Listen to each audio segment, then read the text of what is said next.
Alright, I'm not feeling good, as you can tell by the plaster on my head, but we have to make this video. I've had an amazing idea. What if we talked about the top 10 most underrated Beatles songs, starting with this one. From Anthology, it's That Means a Lot. I've always thought it was an absolute banger. Really, every time I listen to it, I just think, oh, that's fucking nice music, man. Really enjoying that. That's some good tunes. Here's a little snippet of it now. But you know that your love is all you've got.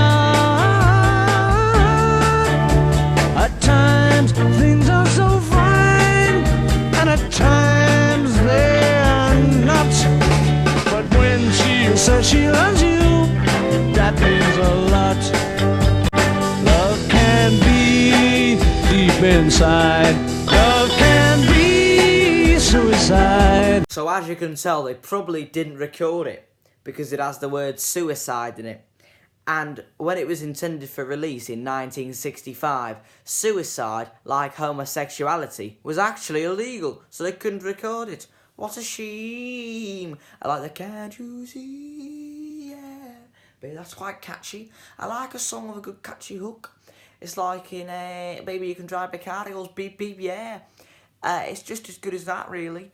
Or in Love Me Do, it goes beep da boo ba ba dee ba ba hinga dinga diddly da. I might be thinking of a different song, to be honest. Anyway, number 9 is this clip of Paul McCartney saying these famous words. Man, I said, I'm not white. I may look white, but I'm black inside, boy. Number 8 is obvious. It's so obvious. It's staring you right in the eyes. It's Commonwealth. If you don't know what I'm talking about, it is Commonwealth. Commonwealth. Yes, Commonwealth. yes, Commonwealth. yes. Commonwealth. Now, wasn't that fucking beautiful? Real music. It speaks to you directly to the soul. It moves you. It changes your life. You hear it and it brings you this great momentous energy. Just the way they play off each other, the charisma, the friendship is beyond humanity's greatest expectations. Truly the greatest musicians at their best here. Number 7 is a song very close to my heart because it reminds me of a man whom we've lost. A beautiful man, a man who I will miss very much. Julian Speroni.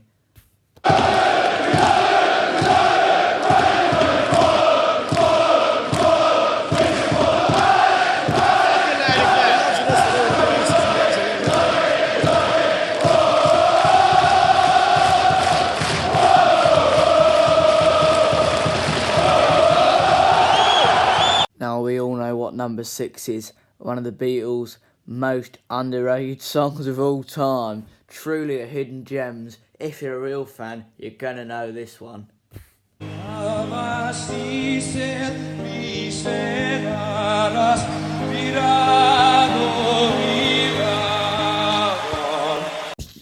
Shit, that was the wrong clip. Fuck, I'll have to improvise. So, Tavasi, Tvaz, Irigom Viragom. It's performed live by the Queen in 1986 in Budapest, Hungary, and it is a Hungarian folk song. And I think it's quite a touching idea, really, because they've come to this rather small and pointless bit of land from the bottom of their hearts. They're not making any money off of this, are they? Where's the fucking money coming from doing a gig in Hungary?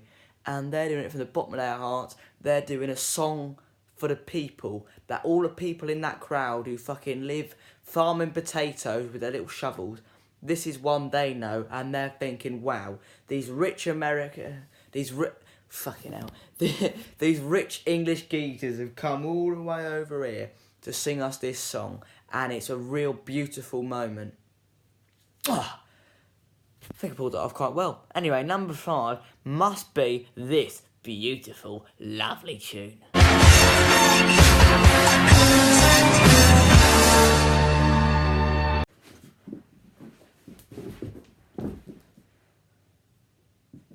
I put the wrong clip again.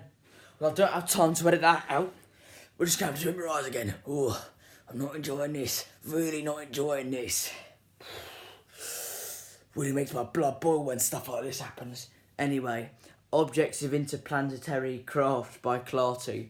Basically the Beatles anyway.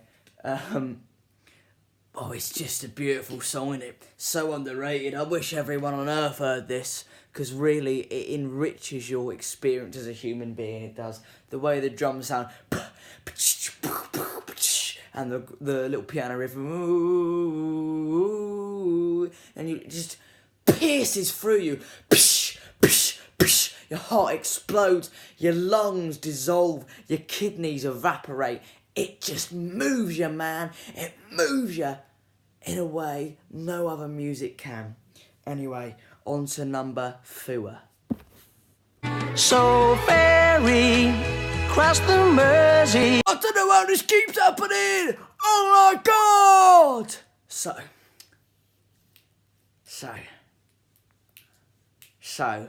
another band that's basically the Beatles anyway.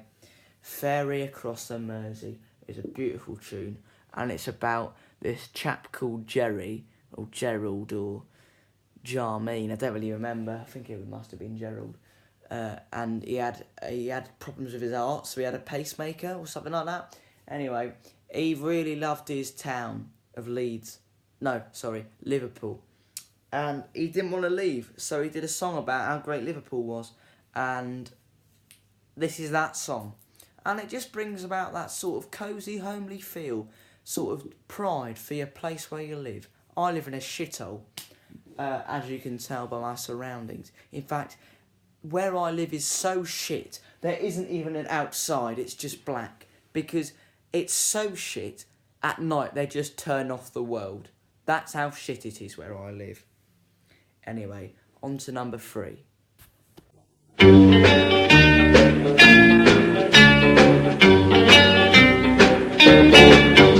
Oh my God! It's actually the Beatles. So Cats Walk is this absolutely sick song that goes bum bum bum bum bum bum bum, and it's basically just the Beatles have written this 3-second riff on guitar, and they've managed to stretch it out into a 3-minute song, never released anywhere except for on YouTube, where you could watch it literally for free fucking anywhere in the world except for North Korea. Don't know how this is really underrated. I think everyone should hear this. I don't know where you are. I don't know what you've been doing all your life if you've not heard this. Bum bum bum bum, a bum bum bum. It's just music boiled down to its most simple elements. What more could you want? No overcomplicated, just pure music, man. Oh, it feels good. It feels good to listen to this. It pumps your blood. You could run a marathon. Bum bum bum bum bum bum bum. Just listen to that over again. Just gives you so much energy. You go anywhere. Bum bum bum bum bum bum bum bum. You know what I mean? I assume you do. I know what I mean. I'm the one saying it. Bum bum bum bum bum bum bum bum. Like that. Yeah, you know what I mean? You know what I mean, man. Oh, pull my hamstring. Each time I look into your eyes, I see that there heaven lies. And as I look, I see the love of the love. Okay, so this is an actual serious one now. This is actually a serious one. Love of the Loved was a 1962-ish Lennon-McCartney song. Beatles never released it, and they never performed it live either, so I don't really know how it's recorded. Did they just do it in like a shed somewhere? Did they just think, oh, I got this song, maybe in like 50 years we're really famous, like, everyone want to hear our sort of obscure music we never recorded, because people will be so obsessed with us, they want to fucking hear everything. They won't be satisfied with our 13 albums and then 3 extra ones with all the shit. They want fucking more. They want more music. So they just thought, oh, let's record it then. For when in 50 years people 600 songs they've already released isn't fucking enough for them. They got to hear more. They want more Beatles. There's other bands, you know. But Love of the Love is just a soppy song about this geezer who's got no girlfriend and he's getting no muff and he's not getting shagged enough and he's thinking, oh, I fucking hate my life. I want to kill myself. Look at all these happy people with their girlfriends. And it basically tells the story of every school shooter ever. Right, I'm going to go over there now. I'll see you for number 1, which will be the best Beatles song ever written, actually. So I'm surprised it hadn't got 16 billion views on YouTube. I'm surprised 5 times the population of Earth hasn't seen it. I think every man on Earth should see this 5 times. That's how good it is. Right, goodbye. Okay, lads, number one, best Beatles song ever. Best one, the best one is No Pakistanis, which is, of course, a version of Get Back, where the lyrics revolve around some 60s politician who didn't like immigrants. And so instead of going, Sweet Loretta Marwood, folks, she was a woman, but she was another thing. He goes, do no Pakistanis. And I think it's got quite a good message, really. As someone who runs an Indian curry club, Pakistani curry is nowhere near as good as Indian curry. Like, I'll have a tikka masala over a hickback bulsara any day. Because honestly, I don't want them coming in here saying, oh, I've got hickback, it's an original family recipe of spices. I ain't having none of that shit. I'm going to kick that curry right out of your hands. I've got enough curry. And my curry, from my real Indian friends, from bloody New Delhi and that, they got much nicer curries than you. So you get out of my curry club, alright? We don't need you. You're not welcome here. No Pakistanis. Indians only. And maybe, if we feel lucky, we'll let a few Chinese curries in. Maybe even a cheeky Bangladeshi curry. And maybe, if I'm feeling really generous, I might even let a Thai green curry in. But that's only if I'm feeling really generous, alright? I'm going to let you go now. I hope you've had fun with this one. I hope you've really enjoyed yourself. I'm going to go. I've got to really leave now. The police are coming for me. He's found everything out. Right, bye-bye.